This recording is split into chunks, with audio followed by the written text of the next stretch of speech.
What is up, everyone? It is Brad here, and welcome to Ask Brick episode number 69.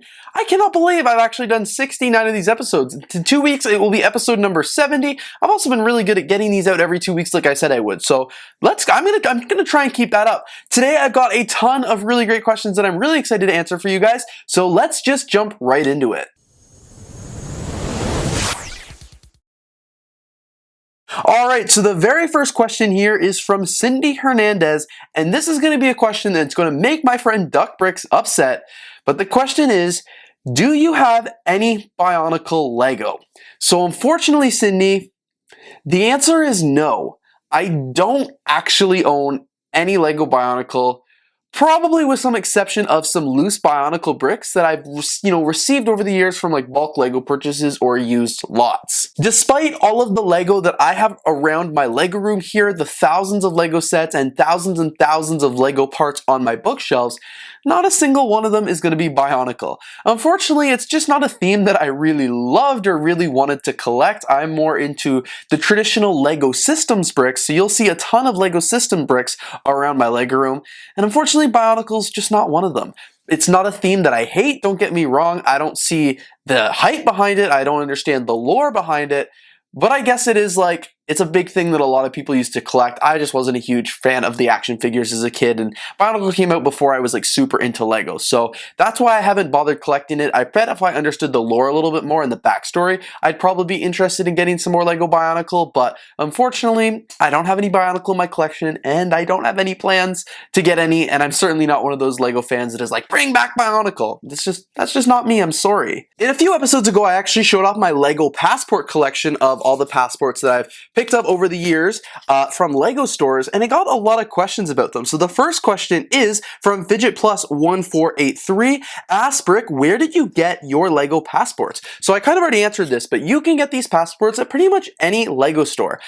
Theoretically, a lot of LEGO stores don't actually carry them or don't have them in stock because they get so few, but if you do walk into a LEGO store, theoretically you're able to ask for a passport, and inside the passport is just a bunch of like random things, and they should be able to give you a stamp with the store on it. So I have got a bunch here from over the years. I've got 5 of the blue ones, which you can get in like Canada and the US, and then 2 of the European versions here. And that actually brings us into the next question from a username that I cannot say, but Ask Brick, can you show us your LEGO passport stamp collection? So as I mentioned, I've got 7 LEGO passports here. So yeah, let me show you what stamps I've got inside. Alright, so checking out the passports here, let's just open up the first one. I believe this one actually just has these 2 stamps here, so they have no indication of what actual LEGO store this one is in, and unfortunately there are no other stamps in this book. The second one here looks like it is a passport from the 5th Avenue LEGO store in New York. This one here has actually got my Brick Lover 18 sticker in it, and this is actually one of the best passports I have. This one's got the Rockefeller, New York, which is actually not even a store anymore because they moved to the 5th Avenue store, which is that one, and it's got the King of Persia, which is from Pennsylvania from the times I attended Philly Brickfest. This next one here is from the Flatiron District in New York, so I think I got this back in 2017 when I went to the Flatiron store, and once again forgot to bring my passport out of the hotel room. This one here I believe is from the LEGO store in Nashville. Yep, there it is, LEGO store in Nashville. I've actually never been to Nashville, but my parents did pick this one up for me. And these of course ones are the European passports, so they are a little bit different and they look really cool. They've actually got some stickers.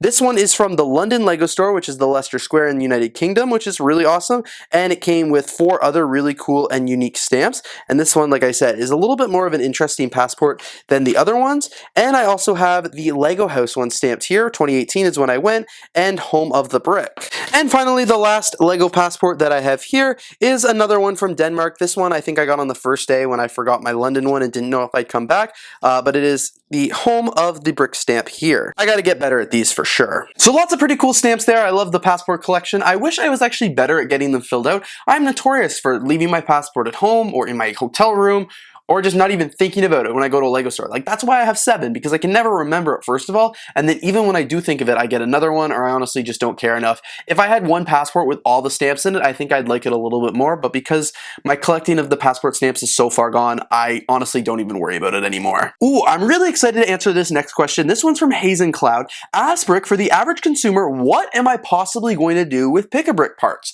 That's a good one. Pick-a-Brick parts, for those of you who've never been to a LEGO store, is a Pick-a-Brick wall at the back back of the LEGO store that you can actually just buy bulk LEGO bricks in a cup or soon to be a box for a certain price. You get as many parts in the box or the cup as you can for that price, and you get to bring it home. And what would you do with those parts as an average consumer? Well, of course, you would build with them. So I know when I was a kid, when I was 8, I went to the LEGO store for the first time, and I didn't have a lot of LEGO in my collection, so all I wanted to do was get as much LEGO as I could. I was going to get a Pick-a-Brick cup, but I didn't that year because there just was so many more specialized parts on the wall, and as a kid who just wanted some more LEGO to add to my collection, it wasn't worth buying these parts just because I wanted a lot of parts, and those were very specialty bricks, and you could get less in a cup if you didn't know how to pack them. So I ended up just buying, back then it was just a classic box of LEGO bricks, and that's what I was happy with. However, as I got a little bit older, when I went to even though I'm still a kid as I tell the story, but as I got a little bit older and did my TEFL years, I would still go to the LEGO store, consider myself more of an average consumer because I'm not buying a ton of LEGO, but I used to love the Pick-a-Brick wall, and that's because they always had cool parts on it, and every time I would go to the wall, even if I didn't necessarily know what I'd be looking for, but I would go in, and when I saw bricks there, it would inspire me to build things. A lot of the buildings in my LEGO city actually stemmed from parts from the Pick-a-Brick wall. One time I went to the store and they just had a bunch of the 1x4x3 window pieces. I got several cups of them, and that's how Brick's Tower was born. Another time they actually had a bunch of 1x2x2 panel pieces in transparent, and that's how the Black Skyscraper was born. So when I went to that Pick-a-Brick wall and I would see those parts on the wall, I would get a large quantity of them and inspire me to build MOCs. So that's what I would say is the benefit of Pick-a-Brick to the average consumer. Whether you're a LEGO collector just trying to get as many LEGO parts as you can into your collection, or you're a kid who wants to be inspired on what to build, the Pick-a-Brick wall is great for that because, like I said, when you see the parts on the wall, it may inspire you to build. Now as an AFOL, I'm more strategic with the parts. I don't necessarily go and be like, oh, that would be really fun to build with. I see, oh, that's a good value, or that's a good piece, or I don't have that in my collection. Let me stock up on it. So my desire for Pick-a-Brick has definitely changed over the years, but I still do get inspired by the parts I see on the wall. So I would say for the average LEGO consumer, it is a good way to get more specialty LEGO parts, maybe to inspire your building at a pretty reasonable rate. Sometimes the parts on the wall are a lot cheaper than you could get them on BrickLink and stuff like that.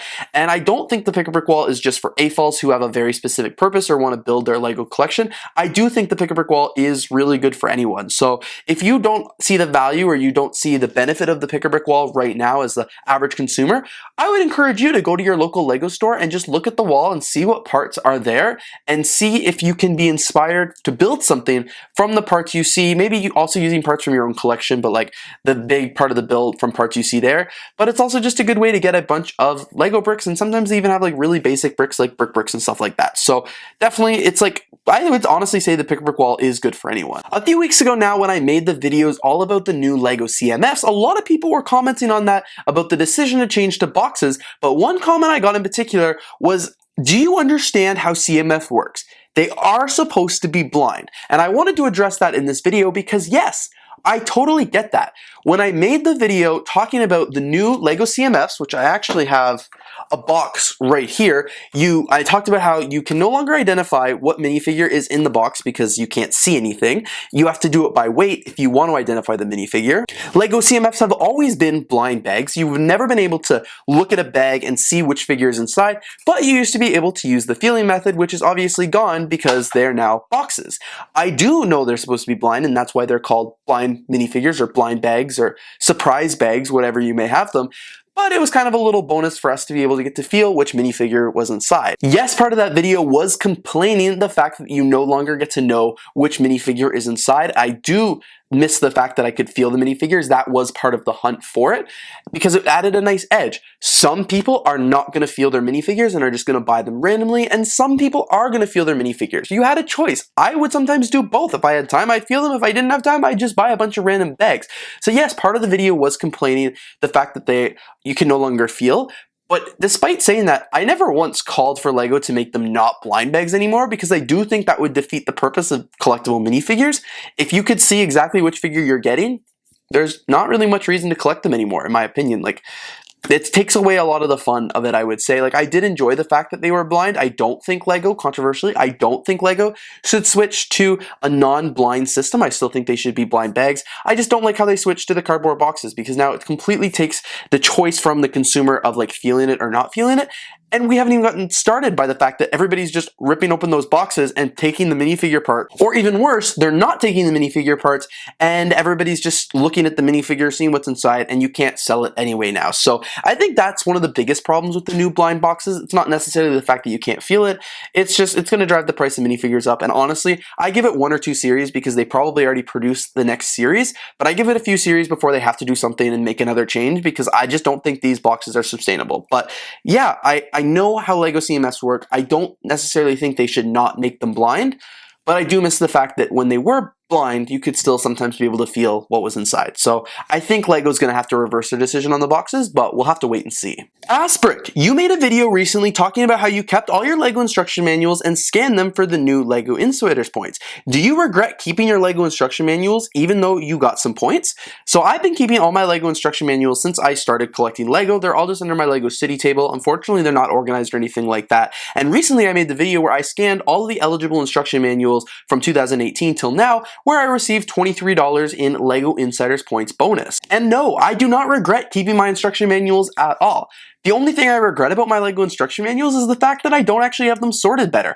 I keep my instruction manuals because I want to keep my LEGO sets whole. I even have the boxes and everything like that, but I keep the instruction manuals because I want to keep those sets whole and because I want the instructions someday, and my regret isn't keeping them, my regret is just that they're not organized better. If I have to rebuild a LEGO set or do something like that, I am not going to be able to find the instruction manual very easy. It would be way easier for me just to pick up my computer and search the set on customer service and build it from the online manual, which is what I do now. I've had to rebuild several sets this year that I've dropped or whatever, and I'm not going to look for the instruction because it's just too hard. I'm going to pull it up online and just do it that way. So that would be my only regret with the LEGO instruction manuals, is that I don't have them better sorted. I would say if I had a little bit more space, I'd probably get some filing cabinets and sort them properly, but because I just am limited on space here in downtown Toronto, I'm keeping them in the boxes for the foreseeable future, and it's fine.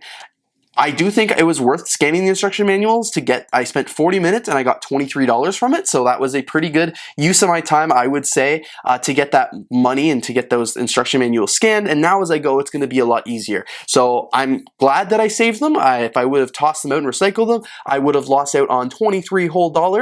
I don't think they take up too much space here in my LEGO room. I don't know what I'd put underneath the LEGO City table if I didn't use the instruction manuals or didn't put the instruction manuals there. So honestly, for me, there's just no disadvantage to keeping the instruction manuals, so that's why I still have them. The last question I'll answer today is also about LEGO instruction manuals, and this is from man67343. Asprick, does the QR code method work for sets older than 2018? So I actually addressed that in the video as well, the LEGO Insiders video, but no, LEGO sets before 2018 don't actually come with the unique QR code that is needed to scan the manual into your LEGO Insiders account. So any sets that you have from before 2018 aren't unfortunately going to work.